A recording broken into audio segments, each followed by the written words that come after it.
Insya Allah. Jadi yang perlu kita garis bawahi adalah daripada cobaan dan ujian di dalam hidup, semua tujuannya agar kita bertakwa kepada Allah Subhanahu wa Ta'ala. Adapun solusi daripada menyikapi antara ujian dan cobaan yaitu dengan zikir, fikir dan amal soleh. Di sini di dalam kitab Jalalain ini ada sebuah kisah. Salah satu di antaranya ini perkataan para salaf dulu, yaitu Al-Fudail bin Iyad berkata, "Man syaka musibatan nazalat bihi fa'annama syaka rabbahu." Barang siapa mengeluhkan musibah yang menimpanya, seolah-olah dia mengeluhkan daripada Tuhan. Nah, maka tadi salah satu di antara kalam salafus saleh.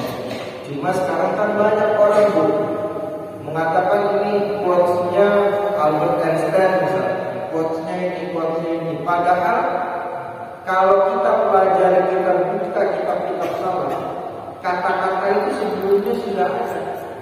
Mereka justru mengadopsi kata-kata mutiara, kemudian memberikan tambahannya, dan akhirnya diakuisisi sebagai quotes mereka. Nah, seorang bijak berkata, "Al-bala'u syirrul ma'arifina wa yaqdul muridina wa halakul ghafilina." Yang artinya cobaan adalah penggerak bagi orang-orang yang mengenal Allah, al-arifin.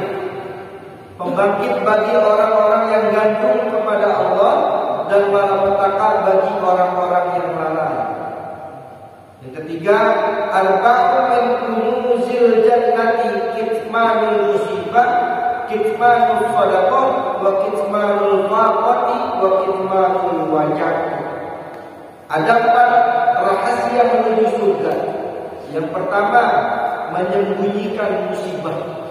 Ini rahasia nih Pak, menuju daripada surga. Kalau kita rahasia ini, insya Allah kita menuju daripada surga.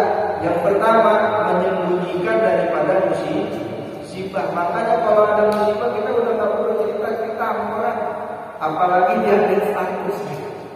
Media sosial kan seperti bahasa sama, Masya Allah. Laki cekcok sama bininya nih, laki cekcok sama bininya Pak Bu ya. Orang lagi ngumpetin yang namanya dapur rumah tangga, ini mah diambil, Masya Allah, di hari luar biasa tamparan begitu sejuk misalkan Pak ya. Bagaimana orang tetangga nggak pada tahu? Ya, kalau memang yang buka tersebut adalah dirinya sendiri. Makanya di dalam tolak ini dikatakan menyembunyikan rahasia salah satu jalan menuju surga. Artinya kita khauf minallah. Kita menjadi seorang manusia yang bertakwa kepada Allah dengan menyembunyikan rahasia.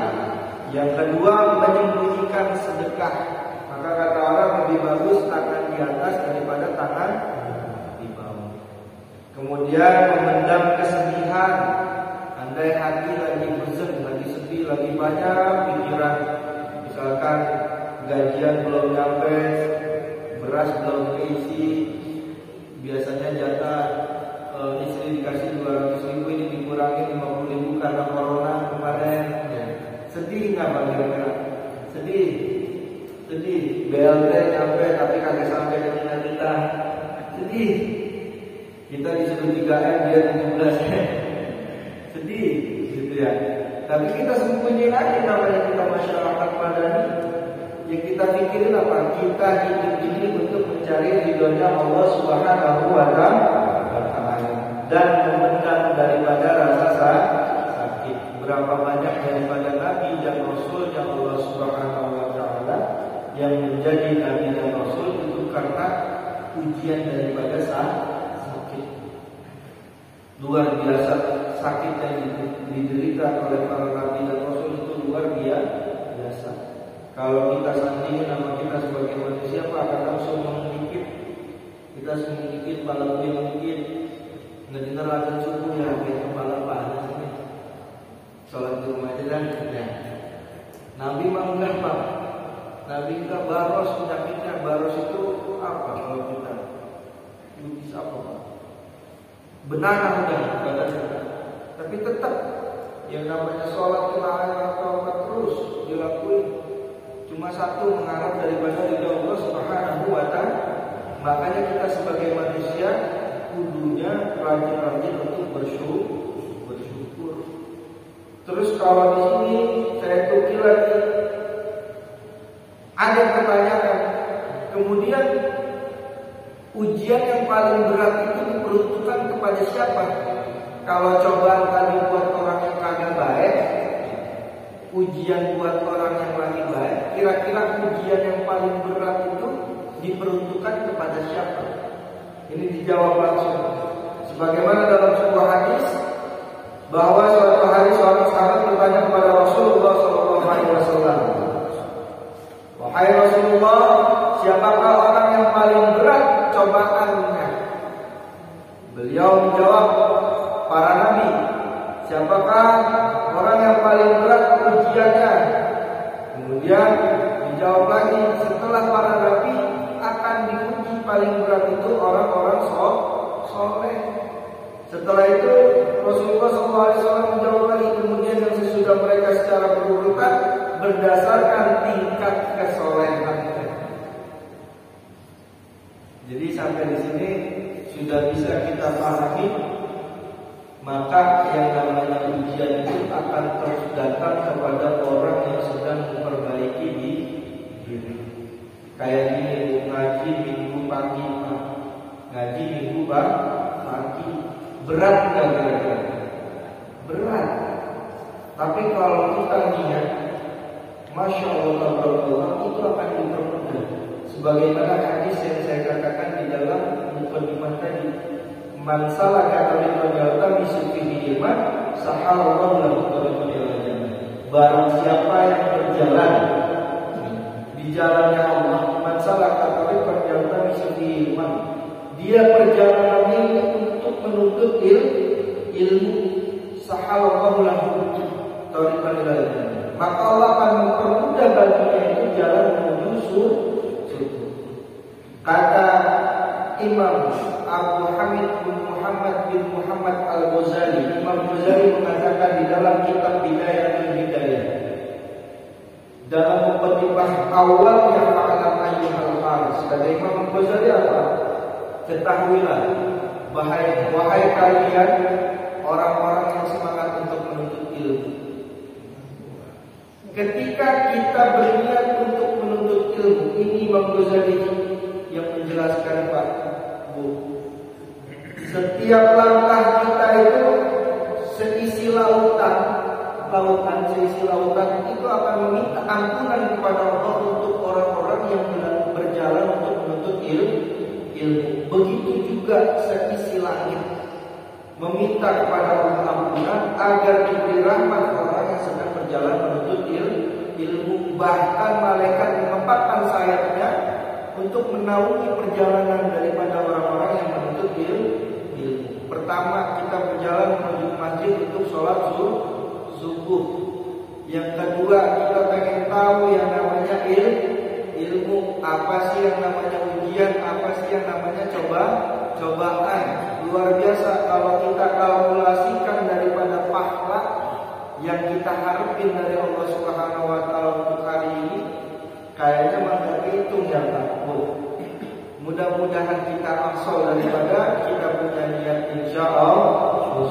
Kemudian daripada surah Al-Baqarah ini dijelaskan kehidupan manusia memang penuh cobaan, dan kami pasti akan menguji kamu, kata Allah, untuk mengetahui kualitas keimanan seseorang dengan sedikit ketakutan, kelaparan, kekurangan harta jiwa dan buah-buahan. Berikut sebuah cerita dari Anas radhiyallahu anhu bercerita, aku sedang bersama Rasulullah SAW ketika putranya Ibrahim sedang sakit keras. Tadi kata Allah, aku akan mengujimu dengan kelaparan, salah satunya sakit. Ini sedang diuji oleh Allah dengan sakit. Beliau menggendong dan memeluk putra kesayangannya yang sedang dalam keadaan sakaratul maut. Dengan tangis tertahan beliau berkata, inna lillahi wa inna ilaihi raji'un. Air mata boleh bercucuran, hati boleh bersedih, tapi kita tidak boleh mengucap kata-kata kecuali yang diridhoi oleh Allah Subhanahu wa ta'ala. Kami semua wahai Ibrahim sungguh bersedih dengan kepergian. Ini Sayyidina Anas menceritakan. Kemudian Sayyidina Ibnu Mas'ud radhiyallahu anhu bercerita, aku datang ke kediaman Rasulullah SAW. Ketika beliau sedang sakit keras, aku berkata, wahai Rasulullah SAW, demammu tinggi sekali. Ya, Rasulullah SAW menjawab. Kemudian Ibnu Mas'ud berkata, apakah itu karena engkau memperoleh pahala 2 orang? Kata beliau, iya, aku mengalami demam seperti demamnya 2 orang yang dituturkan oleh Ibnu Mas'ud. Kemudian Rasulullah SAW tiada kesusahan, kesedihan, kecemasan atau kecelakaan yang menimpa seorang mukmin kecuali Allah akan mengampuni sebagian dari kesalahan-kesalahannya. Dalam riwayat lain dikatakan kecuali Allah akan merontokkan kesalahannya seperti pohon merontokkan daun-daunnya. Jadi Rasulullah SAW itu kalau sakit yang dideritanya sakit takaran 2 orang manusia, Pak, Bu. Bagaimana namanya tidak disandingkan dengan nafas Allah Jalla Jalaluhu. Kalau di masa hidupnya Rasulullah SAW diberikan ujian oleh Allah Subhanahu Wa Taala yang sangat luar biasa. Sakit demamnya aja itu takaran sakit demam 2 orang. Kita demam 1 aja puyengnya apa tahu, Pak? Ya. Ini sakit 2 orang.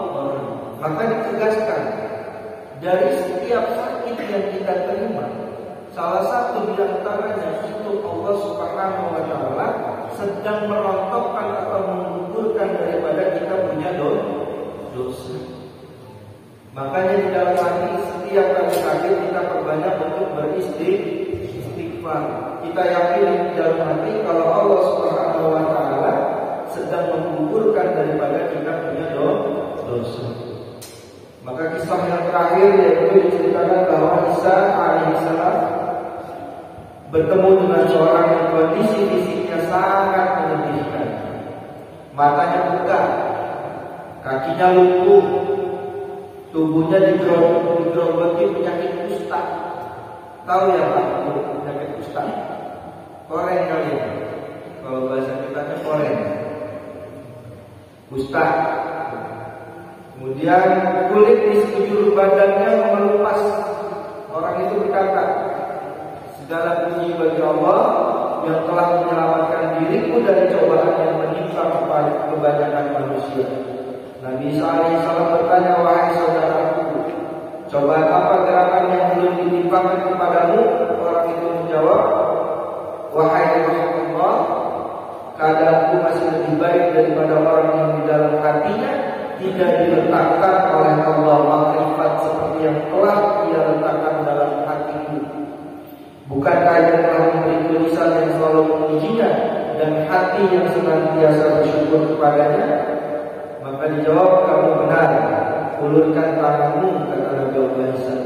Tiba-tiba orang itu berubah, wajahnya menjadi bersih seketika dan tubuhnya sehat walafiat. Ia kemudian menjadi teman setia Nabi Isa alaihissalam dalam menjalankan tugas kenabiannya. Kesimpulan di dalam apa yang telah kita pelajari pada hari ini, yang pertama adalah yakini dalam diri kita. Ketika proses ibadah atau proses keimanan kita dirasa sedang menurun, kemudian kita menemui sebuah masalah, maka yakinilah itu adalah cobaan dari Allah Subhanahu Wa Taala yang tujuannya agar kita sadar, kemudian kita masuk kepada jalur syariatnya Allah Subhanahu wa taala, tentunya dengan berzikir, berfikir dan melakukan amal soleh.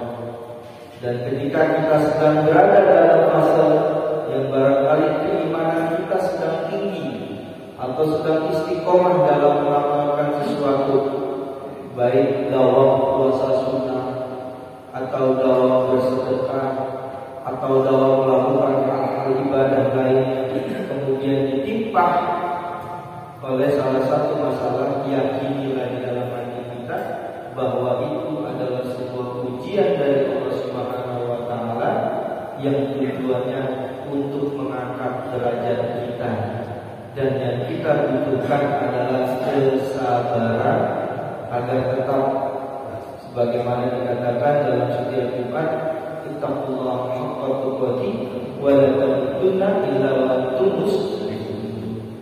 Semoga kita tergolong daripada hamba-hamba Allah yang bertakwa, kemudian sebagai umat Nabi Muhammad SAW yang selalu mendawami, menelusuri daripada sirah nabawiyahnya, daripada uswatul hasanahnya yang sudah diajarkan kepada kita.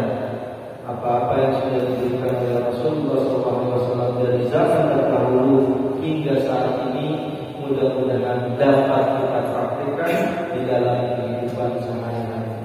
Barangkali itu saja dari saya. Wallahu muwaffiq ila aqwamit thoriq. Assalamualaikum warahmatullahi wabarakatuh.